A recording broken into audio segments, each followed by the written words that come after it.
So we are right now in the Theory and Practice of Universal Ethics, the Noahide Laws by Rabbi Dr. Shimon and Dovid Cowen of Melbourne, Australia.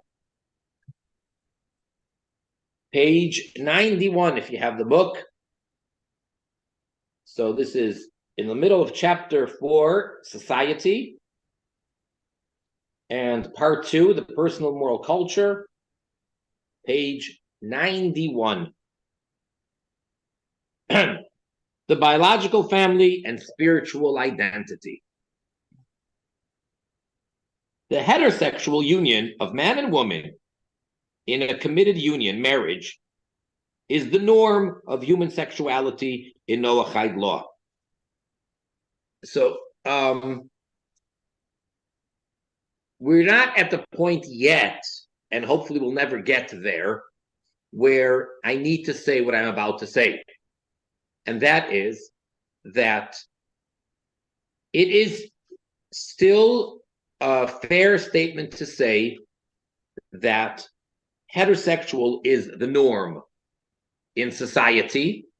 At least it is still, and hopefully it'll always be this way, the majority of relationships. Unfortunately, in the most recent times, most recent decades, there's been, as we all know, a change in that. For the most part, throughout history,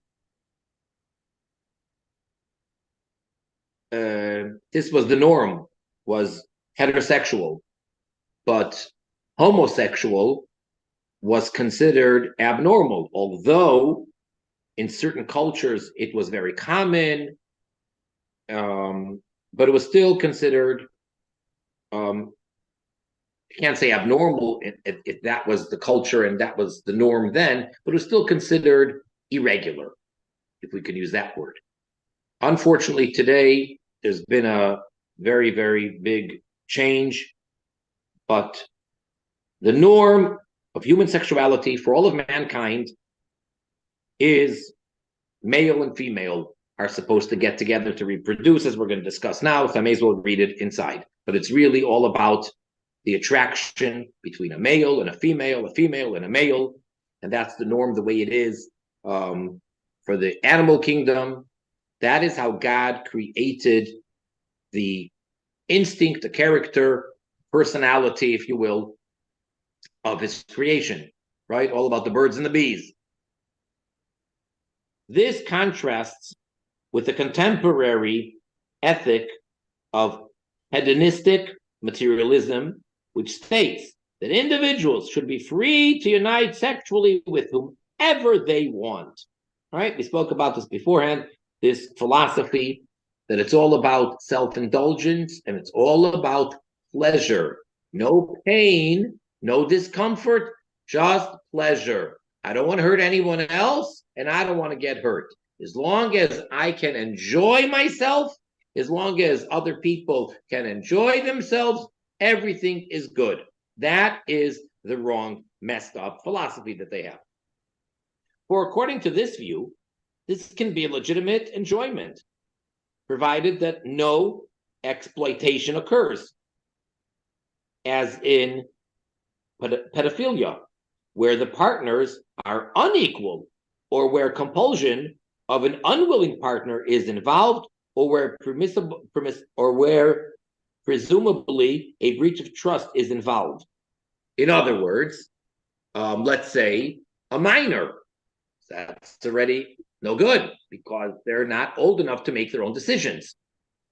But if it's two adults that are consenting in this relationship, according to this philosophy, anything and everything goes, because as long as the two of them agree, which is wrong, of course. The primary political drive to actualize this doctrine in the realm of human sexuality is to normalize homosexual conduct all the way through to homosexual marriage. The Noahide laws reject the hedonistic materialistic principle of the free victimless sexual contract, because human sexuality, with the exception of adultery, is ultimately not in the realm of interpersonal contract. Sexuality has to do with personal human identity, whether of the procreative adult or of the child, who are the result of this union. The heterosexual union in marriage, procreation, and family is connected with the likeness of God in the individual human being as follows. So let me just read on. That it takes a male and a female to procreate is a special spiritual significance for the human being created through this union. Okay? And again, one might think, especially if you're coming from other religions or whatever background or whatever indoctrinated education or what have you, one might make the mistake and think that being involved in a sexual relationship, husband and wife, is very unspiritual and very ungodly. Yes, it's the most physical act, if you will, but ungodly by no means. It's actually very godly, as we'll discuss. Just as God creates from a transcendent source and then immanently contracts and differentiates that transcendent enlivenment to the specific forms of entities within the creation. That is how God creates. So it is similarly with biological parents. The father provides the seed, the possibility of the child, and the mother, in her own way, articulates it into a child with all its faculties within the womb. God thus makes the parents the agents of creation, analogous of his own masculine, transcendent, and feminine, immanent powers to create a child. The child's identity, as constituted by male and female, is thus integral to its likeness of the divine. Biology that I was created for male and female bears on spirituality, my spiritual identity. Okay, let me take a moment and explain.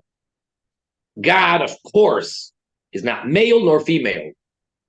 And in our language, in English, or in the translations of the prayers in the Bible and the verses, etc., we generally do speak of him in the masculine, capital H-I-M.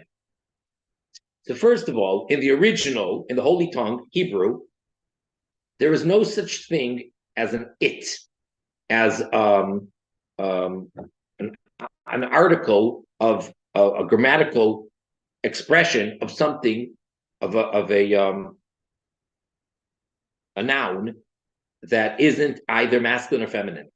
Unlike in the English language, where we have the usage of it, in Hebrew, everything is either male or female. Table, sky, earth, tree, animal, person, you name it, anything is either grammatically masculine or feminine. So there isn't any choice, so to say, in that language. You either have to refer to God as he or she, him or her. Now, by no means do we mean that he is more male than he is female, or that he's more female than male. Okay. So I guess in English, the best thing would say it. The problem with it is it doesn't sound like it's alive. It is usually an inanimate object. However, Kabbalistically speaking, or as he just described it beautifully in this one paragraph over here, the way that God creates is just like we're familiar with it from the biology of the human beings, or of male and female in physics. But really, that's just a translation or reflection or a down chain of how it really is, so to say, upstairs in the real realm, in the spiritual realm. So when God creates something from nothing, or as they say in Latin, ex nihilo, when he creates like that, so as he described it over here, first there is the transcendent source. And that's like the male, just giving the seed. Or just like when you plant a seed in the ground, so there's the seed itself, which is put into the earth, into the soil, and then there's the soil, what it does with that, and then outgrows this thing. So similarly, the soil in that regard would be the female, and the seed that you planted would be the male, just like between people or animals. So when God's creating, he's using two forms of godly energy. And that is what translates what later on becomes in the world of physics, in biologically speaking, male and female. So therefore, every human being who is a product of father and mother coming together, actually, that is their spiritual identity. The Talmud says that there are three partners in the creation of every human being: Father, Mother, and God Almighty. The Father gives certain parts that come from the white seed, the semen. The Mother gives that part which has to do with redness, and thus is formed the body, internally, externally, with all the different parts of the body, until you have the skin and the nails, etc., and the hair externally, and all the internal parts.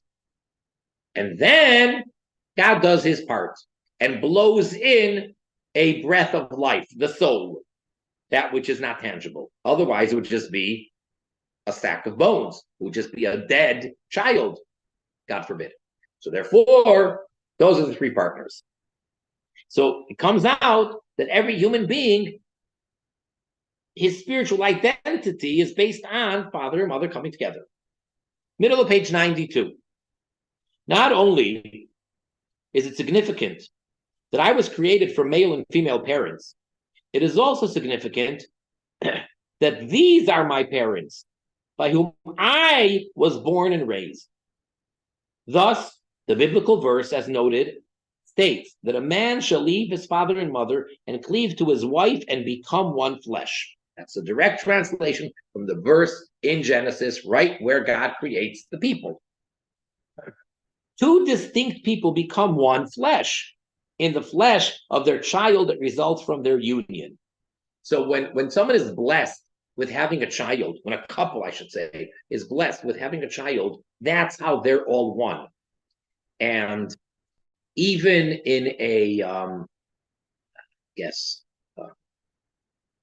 childish way, no pun intended, when you look at the child physically, no spiritual stuff, and you don't even know biology, just very, very simple, superficially, when you look at some children, you see the features physically that they look so much like their parents. Say, wait a second, they look like the father or the mother. It's kind of a blend. And it's so interesting when you see that. So that's on a very, very simplistic physical level. We actually see where these two separate, unrelated people, he's a man from Mars, she's a woman from Jupiter, just kidding. These are two different people. One's from Australia, and one is from the United States, and they got married, and they produced a blend, which is one entity, one child, who is, as the verse says, one flesh. The question is then asked,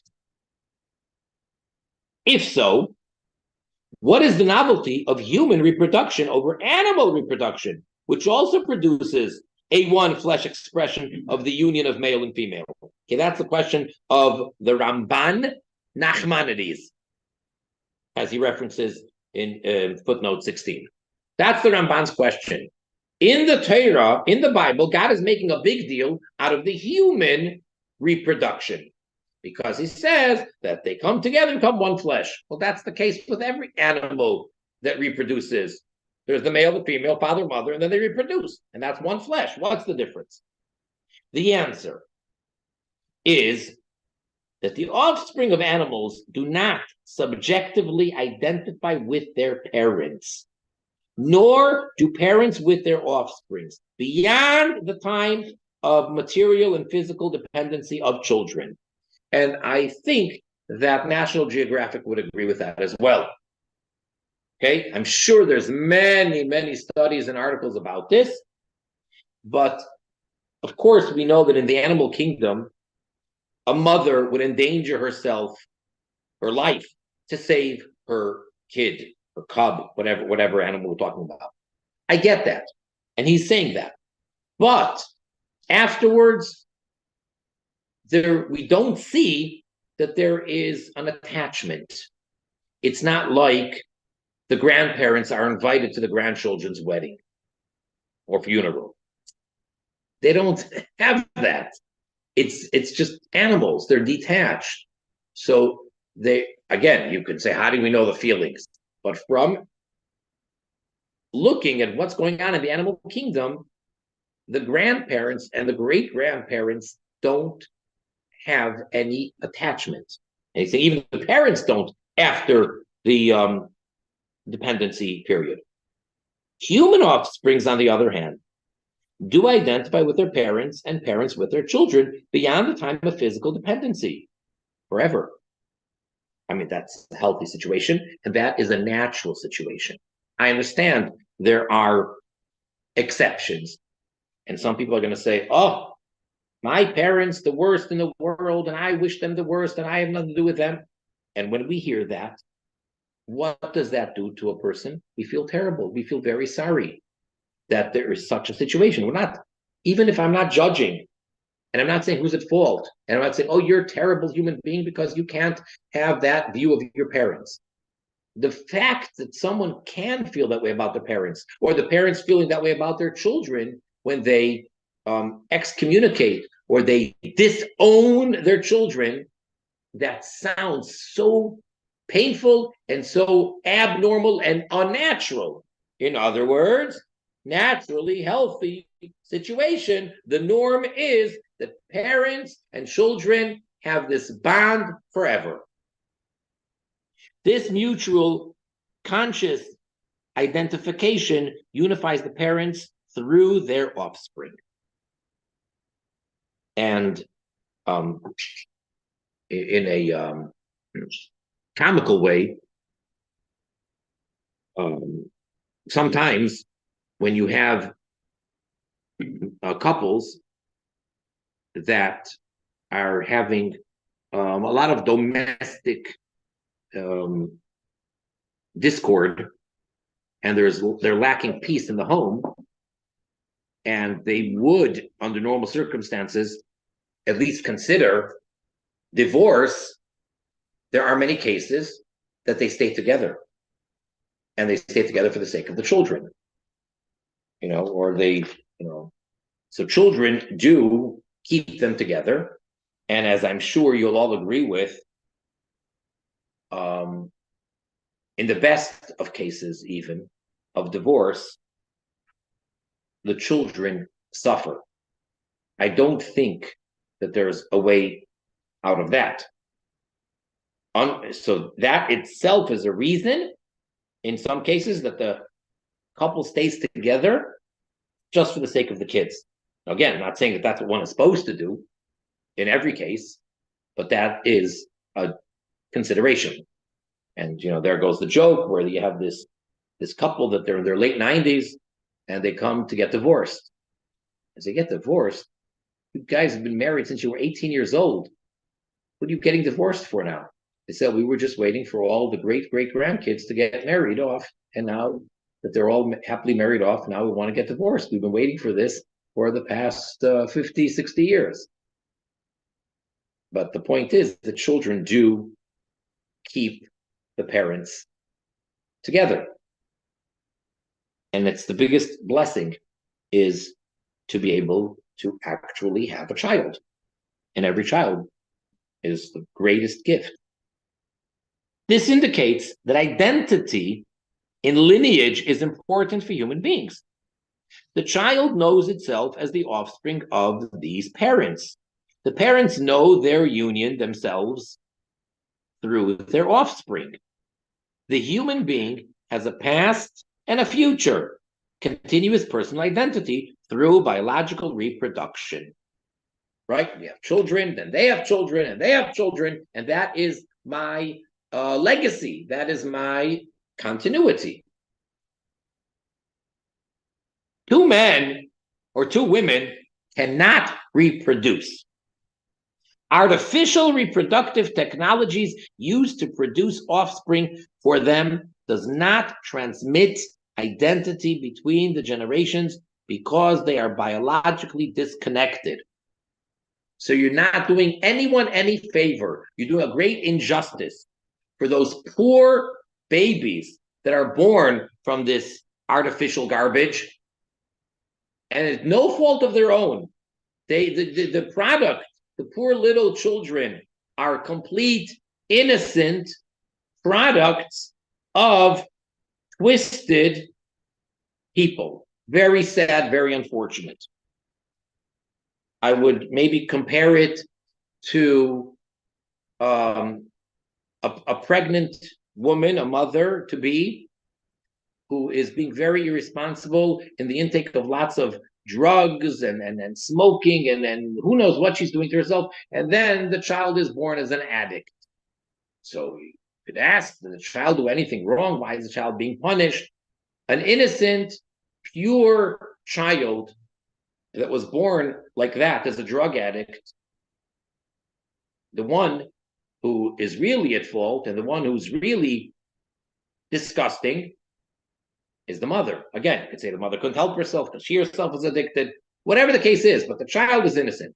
So I'm not saying that the offsprings of this twisted artificial reproductive technologies, that the children did anything wrong. They're a product of something very wrong. And then the child is not going to grow up in a healthy fashion because they don't have this connection of father and mother. The significance of conscious subjective relatedness in the biological relationship of parents and children would also seem to express the spiritual dimension of the human being. Lineage, which unites distinct persons who may be separated in space and time, must necessarily be spiritual. Thus, the concept of natural inheritance because father and son, between father and son, that the heir inherits because of relatedness to the parent, indicates a non-tangible spiritual identity, being forever the son, an extension of so-and-so. And that's why, according to Torah law, it doesn't matter what the son's behavior is. If this is the father and this is the son is the heir of the father in everything. And the example always given, the extreme example is that he's an only child and the father died, let's say, before the child, the moment the child was born. That child, who is not good nor bad, did nothing good, nothing evil, made no choices yet, is a brand new living baby. It was a live birth. He's breathing. That's it. He took his first breath. That child, legally, by Torah law, inherits his father completely 100%. So wait a second. His father was a very smart person, very intelligent person, very kind person, very giving person, very successful person. His father was so wealthy, owned so much, and his father built it up and succeeded, and so on and so on and so forth. Why don't we see what the kid's going to do? Irrelevant. This is the child of that father. He is in his stead. He now is that person in a spiritual sense and therefore in a legal sense. And he inherits everything. And it doesn't matter what he ends up doing. Now, in the Jewish law, there's a lot of technicalities over here. Fine. So we do have to wait till the kid's 20 years old because we don't want him to do anything irresponsible and just waste it. That's all technical stuff. It's not that he's not an heir until he's 20. He inherited way before he even turned bar mitzvah. He's not 13. He can't make any choice. He's totally not yet responsible. He's not even irresponsible. He's not responsible. He inherits everything. This is the point. The concept of conscious, continuous identity between the generations, unique to the heterosexual biological family, has not only to do with the spiritual linkage of the generations, but also with active transmission of values. Reproduction is not only physical reproduction of a person with a soul made in the likeness of God, which itself is great. It is also spiritual propagation.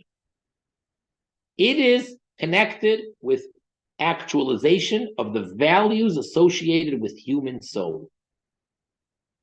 The identification of parents and children is a vehicle for education of the child in the content of these values. And father and mother do it in their distinct ways. And that's why it's very important that the father is a father and the mother is a mother. The role model of the father, in whom there is relative distance and authority, gives the child a sense of awe of the transcendent authority of the values, properly transmitted within the home. Okay? So people say today, oh, don't be so strict, and don't. We're not saying that one is supposed to use corporal punishment, but by nature, the father is generally less lovey-dovey and cuddly. Again, you're going to say, well, don't stereotype. Why not? Men are men, women are women. With exceptions, fine. But there's the nature of the father, and it's supposed to be that way. So therefore, the father imbues in the child from birth, from when the child is in infancy, is this idea of awe.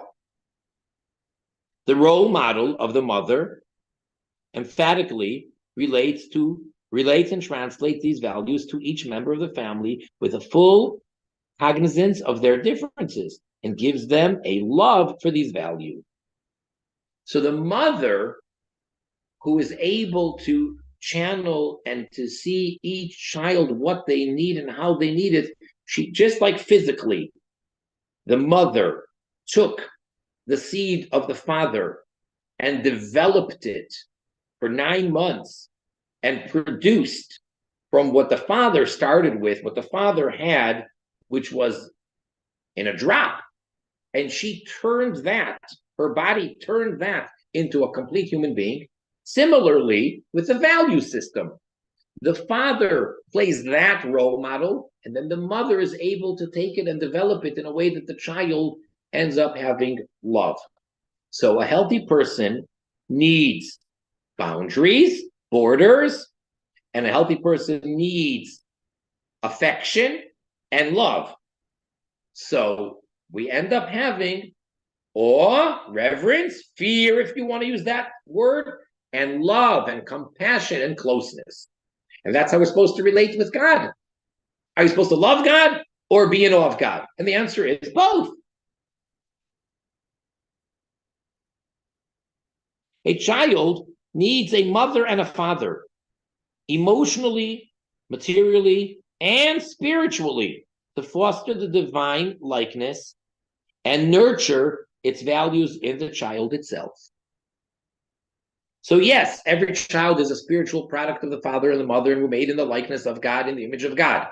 Beautiful. But now in order for that to become revealed and to develop in a healthy way, you need to live the life of a father and a mother. And that's why, God forbid, being an orphan at a young age is tragic. Not just because of the loss, but because he's missing this. And that's why, whenever possible, divorce should be avoided. Obviously, if the alternative is even worse, then divorce is necessary. And by Jewish law, Jews are allowed to get divorced. Noahides are allowed to get divorced, unlike in whatever, some religions, whatever. But yes, it is an option. But you have to understand, in a way, the pros and the cons. Because for the child not to be in the climate and in the society where under the same roof, he's got his father and he's got his mother.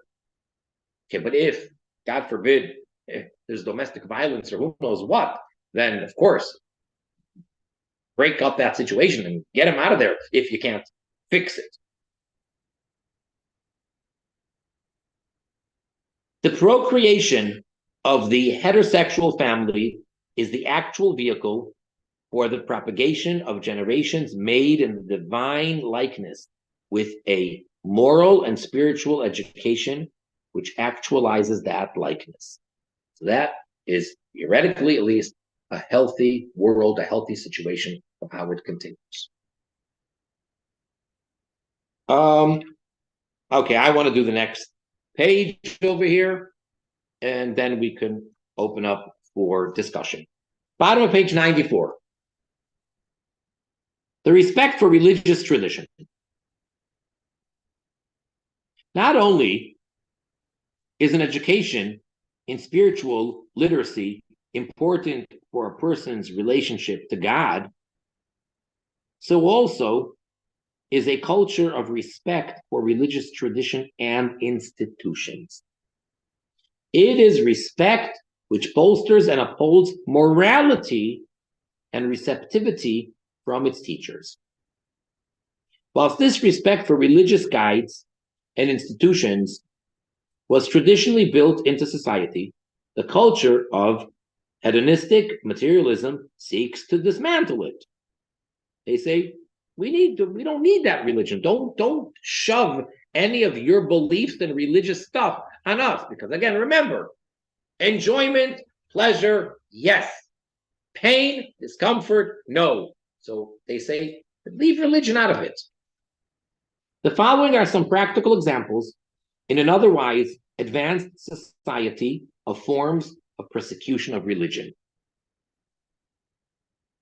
One is the proposal to introduce a program into all government schools in Australia. Don't forget, this was written in Australia, as found also in other countries, on the pretext of stopping the bullying of homosexually inclined students. Now, whilst bullying, for any reason, is bad and must be stopped, this program is a lever for introducing young children to a culture of legitimation of homosexual behavior. They're just simply taking advantage of bullying is bad, which it is, and let's stop bullying, which you should. But they're taking advantage, being that children that seem to be, or whatever, homosexual leanings, so they have their agenda with to stop the bullying of this type of thing. To stop bullying of homosexually inclined students, a methodology can be used analogous to that used to stop bullying on any other grounds. This program, however, proposes to cure bullying by celebrating sexual diversity. It thereby seeks to undermine the right and ability of parents to raise children in their faith and values. Because your religion says you're not allowed to be this way. So if you have this disorder, whether it's nature or nurture, it's a disorder. it's an illness. So to come along and say, no, no, no, that's going against the parents' rights of their religions, etc.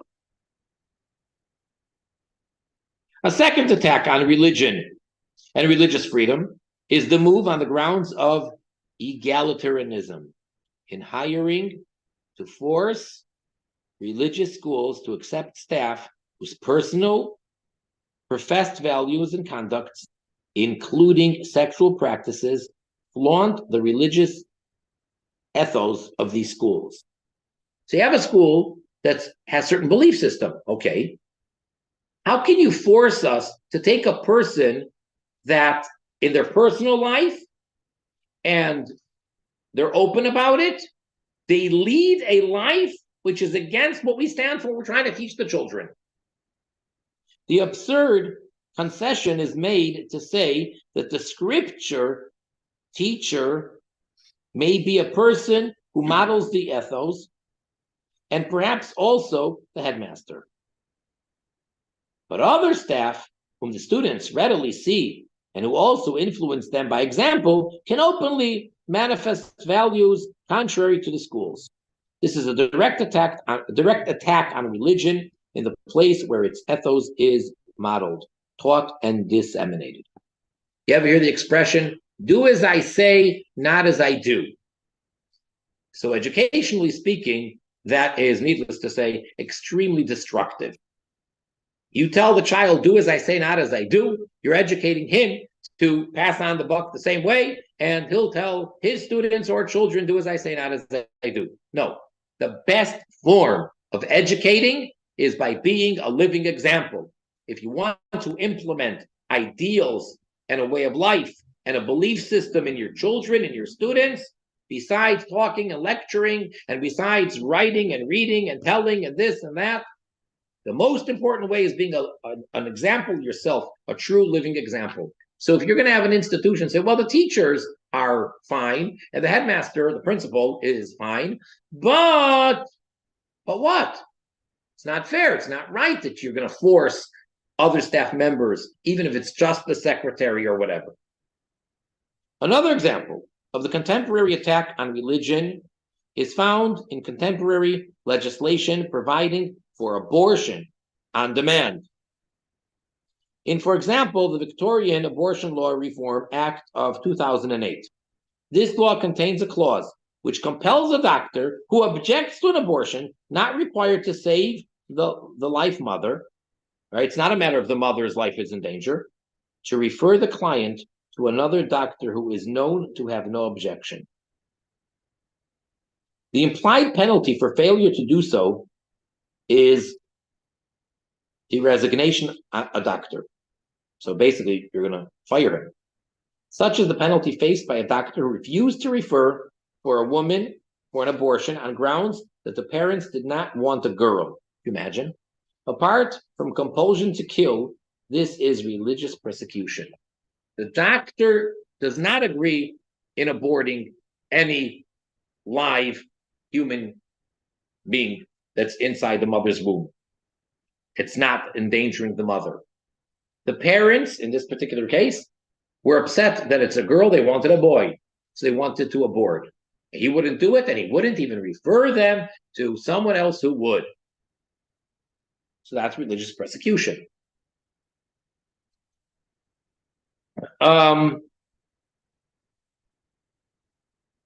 Okay. At this point, obviously, there's a lot to be said.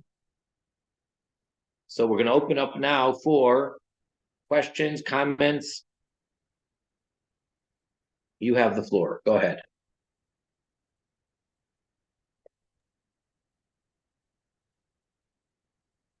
I know that New Zealand, can I quickly say something? Sure. I know that New Zealand, they had a school with a boy and girls toilets combined. They're all the same. They had glass doors going into them on the other side and this side, and everyone could see what's happening. And everyone was mingling inside the toilets. It was hell to play, so that's shocking. It was hell to play about, so Shocking. Crazy. So, Yeah. and this is what's happening at the schools. They all want the same toilets. Everyone, boys and girls, same toilets. It's happening. So,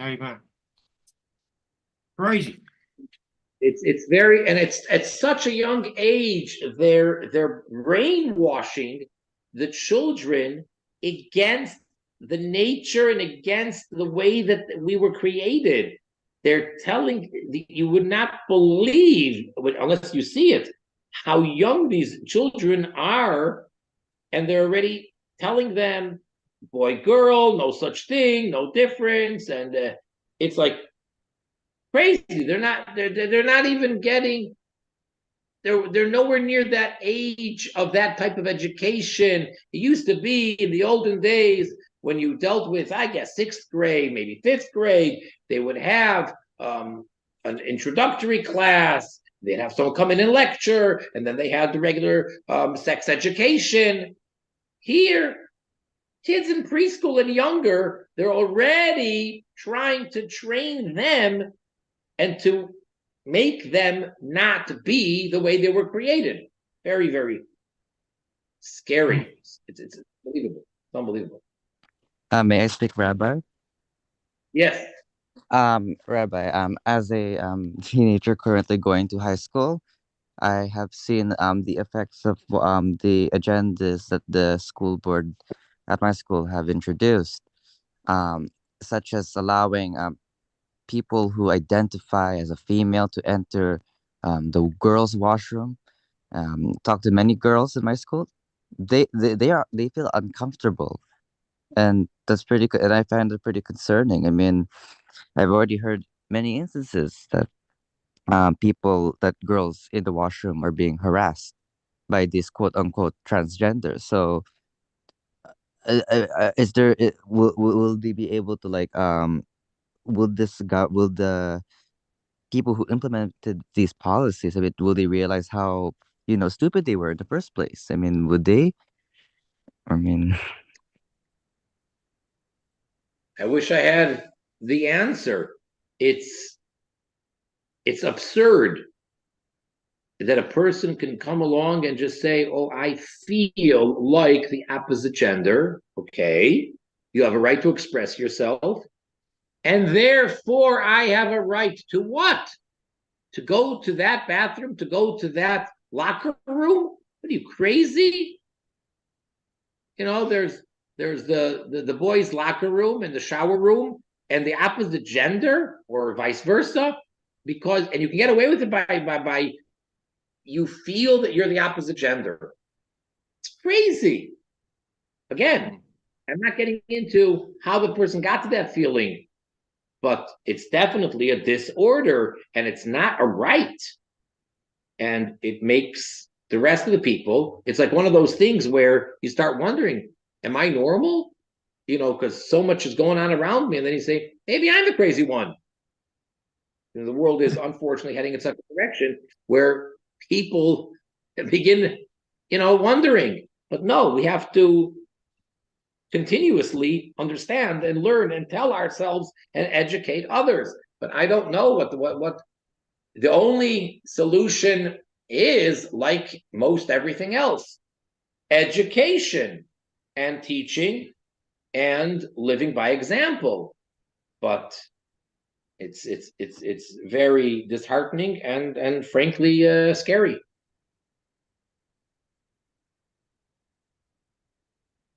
thank you, Rabbi. Uh, I'm kind of reminded of Lot as he's at Sodom and probably what he was going through, where he had to deal with people who were way out there. So, I mean, we have in our community this war currently against the abortion lobby, because in the African American community in the United States, in the past 30 years, over 27 million fetuses have been aborted.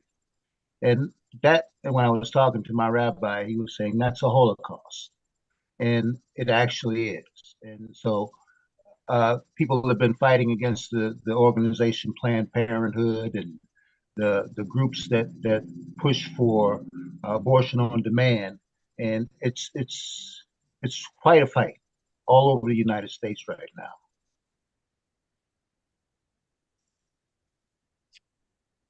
What's the light at the end of the tunnel? Besides for the obvious and the real thing, which is Mashiach, that I know. But I'm saying, what's otherwise the light at the end of the tunnel? Well, it's us. We're the light. I mean, somebody has to speak out, somebody has to stand up, somebody has to say, okay, this isn't right.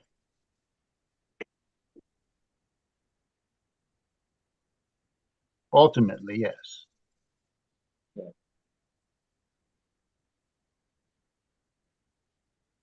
So this is the importance of promoting, 7 Noahide commandments and understanding them.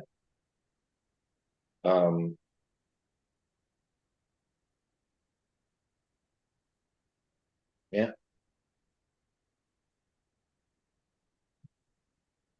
Anyone else? Who's next? Go ahead, James. Rabbi Turner, thank you. It reminds me, and I was wondering if you could speak on this, if just on anything that comes to mind, but like the waters of Noah, and you have the ark, and then the waters sometimes, I've heard it said that they are like the tohu, like you have all this chaos going around you, but then you have the Noah and all the animals that he put in there, and then the ark. Then you, like you just said, the Sheva mitzvahs. So we have all this chaos. What do you think of the Sheva mitzvahs and the Noah's Ark and then the waters, all this chaos that we see? Yeah, I mean, in a sense that one can run into shelter and protection and protect themselves and their immediate family and whoever else they can. That's true. And, it's no coincidence that everything is precise in the Torah, so that Noah was saved from the waters, from the flood waters, by being in this ship. And the world was literally drowning. But after that, God swore never again to bring a flood on the world in such a fashion. And we have to go out there and teach and educate. There's a Jewish teaching that within the context of it kind of puts down Noah. Noah's a great righteous person, where when he's introduced to us, pretty much, it says that Noah was a man who was wholesome, complete, perfect, and righteous. Ish Tzaddik Tamim. Tzaddik, righteous, saintly, and Tamim, complete. So that's a very high level that God is choosing to describe him. But yet, we say there was a difference between Noah and 10 generations later, Abraham, that basically Noah was not going out in a major way of promoting and educating and warning the whole generation. Yes, it took him 120 years to build this humongous ship. And yes, people were asking what is going on, and tell them. But he waited till people approached him to give them the message, the divine message, which they, of course, ridiculed and rejected. Whereas Avraham, he went out and he sought to make the entire world know the truth, that there's only one God. And he fought against that. And many stories, the classic story of how he had an inn, or hostile, and people would come and eat and drink, to their heart's content. And at the end, when they would ask, where's the bill? How much do we owe you? He would say, oh, you don't have to pay me. Just say grace. Bless God for all this. And they say, oh, I don't do that. I don't believe. I this, that. So he would say, no problem. Then he would give them an astronomical figure. And they say, whoa, you're overcharging for a religious person. You sure know how to take other people's money. So he would tell them, well, we're in the wilderness here. Where is the nearest shop? Where in the world is there a grocery store over here? Where would you get any of this food? You wouldn't have any of this. You may as well have died of hunger and thirst when you ran out of your food. So therefore, this food is worth a lot. Buy, demand, Okay. We'll say the blessing. Very good. And by doing so, even though you may say, well, what's the point of that? They didn't really mean it. They didn't really care. That's the tactic to get them, plant a seed in their mind, get them to start thinking what this man is saying. And sure enough, he changed the world. So Noah didn't do that. Noah is, I don't want to use the word guilty. He was the righteous man at the time, and God spoke to him and gave him the mitzvahs. But he was what we call a righteous person in his heavy fur coat. It's an expression. Sounds better in Yiddish. As opposed to heating up the environment, heat up the room, get logs, make a fire, heat up the whole place. It's freezing cold. Well, there's other people here too. They're also as cold as you are, so heat it up. No, instead, he's going to get this really big fur, and now he's okay. So he saved himself. He saved his wife and children. He saved the species. He took 2 of each animal, 7 of these, and that's it. So today, Noahides as well have the responsibility and the mandate to be active and to go out and teach. Yeah, advertising in the sense that we want to make converts.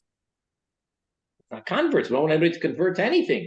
We want everybody to accept the divine laws of God that were given at Sinai for all of mankind through Moses, through the Torah. But it's not, and again, as we discussed many times, a lot of people are not familiar with the whole idea of the Noahide. They think, oh, you want me to become Jewish. No, that's not the point. As I assume many of you have gone through when you try to explain to people what it's all about, and they say, oh, so you're Jewish. Oh, so you're looking to convert. Oh, you're in the process. Or, no, I'm not planning on becoming Jewish, and I'm not Jewish. So then why are you doing all this Jewish stuff? Then, of course, you have to explain it. That's where we're at. Thank you so much. Just making a small point, Rabbi. The generations of Noah didn't have a share in the world to come. So I think they've been a bit harsh on Noah. Well, he was righteous, no question about that. Yeah. Thank you, Rabbi.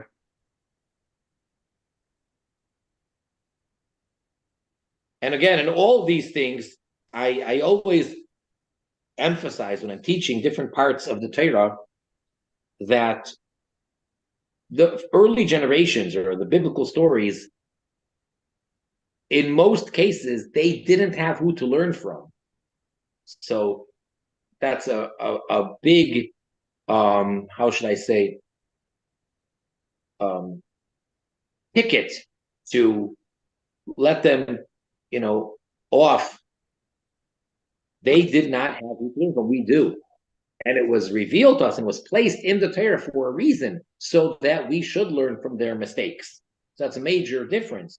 The fact that they made mistakes or they sinned, it's to teach us. And we can't have the attitude and say, well, they did it, so we're going to do it too. Or let's learn the hard way. No, they didn't have who to learn from, and we do. So we have to live up to higher standards and be better, and we can. Aaron. Yeah. Aaron? So yeah, I'm just curious. when you were saying what Noahides do what they do, we still have a little bit of a problem identifying what it is that we do. You know, when people ask how we related to the Jewish community and things like that, we can't call ourselves that, but then we can't call ourselves a religion either. So I think we're still in the process of learning that.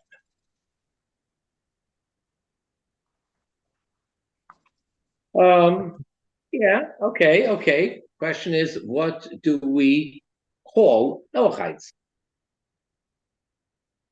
So How do we identify them?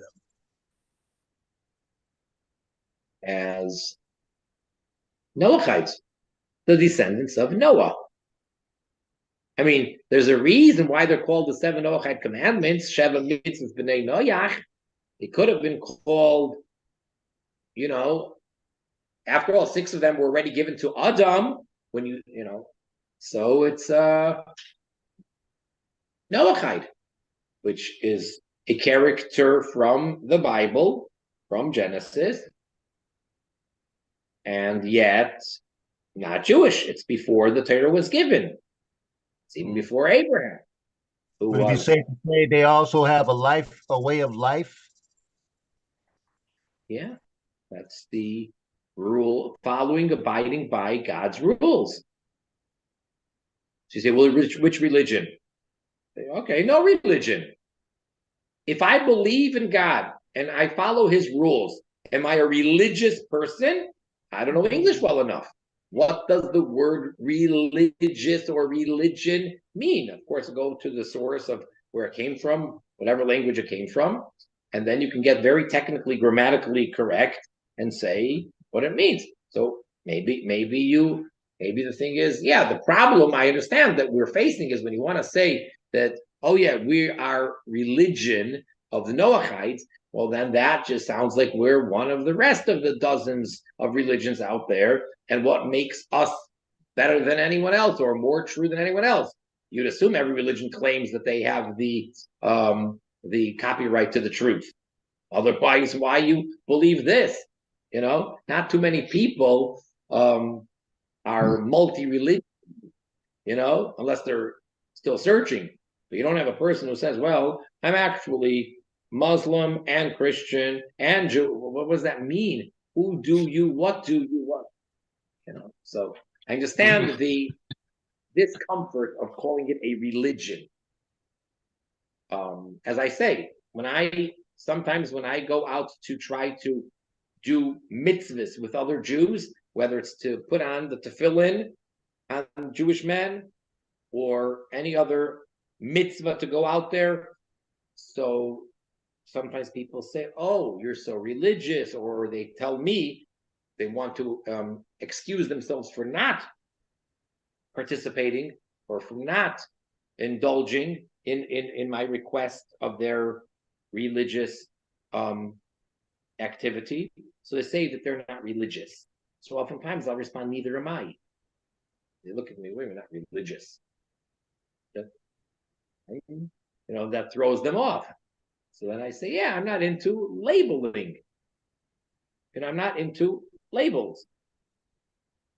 I'm Jewish by birth, not by choice. And I'm given a whole bunch of commandments, divine commandments, and I have a choice whether I want to listen to God or not. And now you're also Jewish, I tell that person, and I'd like to give you the opportunity to do what you're supposed to do. So, but you did say we don't proselytize either. Right. In other words, we're not looking, well, number one, as a Jew, I'm not looking for converts. What I am looking for is for Jewish people to be more observant.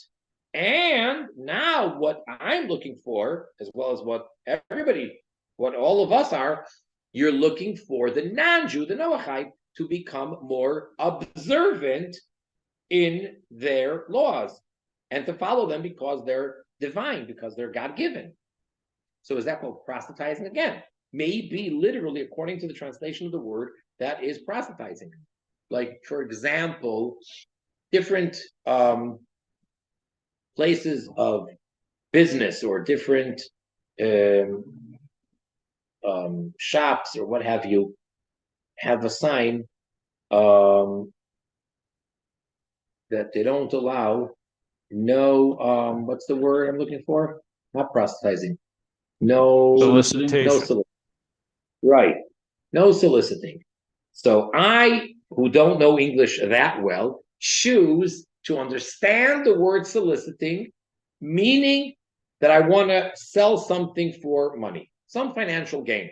I have a product that I would like to push on you, or forgive me for using that expression, I'd like to offer you in a very gentle way this product, and then you could, that's solicitation. So I'm not looking for any money from any of these people. So when I come and I want to give out the Shabbos candles to Jewish women to light on Friday, and I want to have the men put on the tefillin or whatever other mitzvah I'm involved in, I want to bring them the matzah before Passover, I'm not charging anybody any money. So that's not soliciting. Now, I don't know if that's correct or not, but that's how I walk into these establishments.